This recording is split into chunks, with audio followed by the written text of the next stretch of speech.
Hello friends, electronic engine control, that's the topic for today.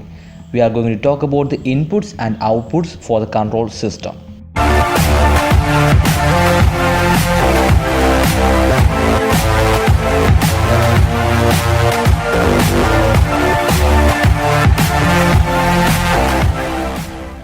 For making a highly reliable, efficient and highly performance-oriented engine, the operating system is an electronic control unit.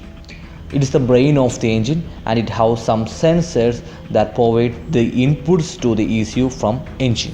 So there are a number of sensors that are connected to the engine and signals the ECU for making a decision. And this signal will be sent from the ECU to some actuators that are connected to the engine. So the efficient operation of this actuator and the perfect decision making of the ECU will result in the power and the exhaust emission. So the overall system contains a lot of sensors and a lot of actuators.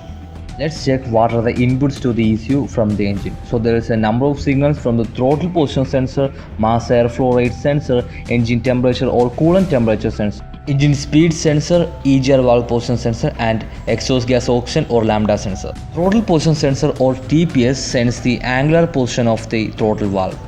Mass airflow sensor sends the amount of air through the inlet by using inlet air temperature. Coolant temperature sensor sends the temperature of the coolant which is directly proportional to the engine temperature. Engine speed will be sensed from the crankshaft position sensor. Camshaft sensor helps to provide the exact data in the cycle. EGR valve position sensor sends the signal to the ECU which directly proportional to the amount of exhaust gas dilution that is currently happening in the engine. Lambda sensor will give a data about the richness of the air fuel mixture that is currently operating. All these sensor signal will be sent to the computer which makes the decision. What the ECU does is it is actually combining the data came from the sensor with the lookup table that is already situated in the memory of the electronic control unit.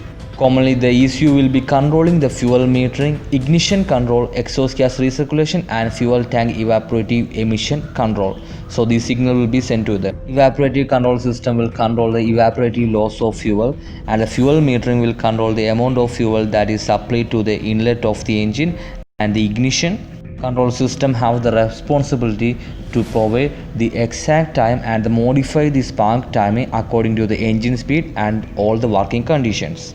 The EGR valve will be operated with respect to the driver's demand, whether we are choosing a power demand or more economical driving condition. So the exhaust gas dilution will be altered according to the sensor signal that is coming into the electronic control unit, which is the brain of the engine. The coordination of all these inputs and output will lead to the efficient operation of an internal combustion engine, so we can produce better performance. So if you learned about the inputs and outputs used in an electronic engine management system, please leave a thumbs up and don't forget to subscribe to my channel to get updated in the automotive industry. Thank you for watching. Have a nice day and bye.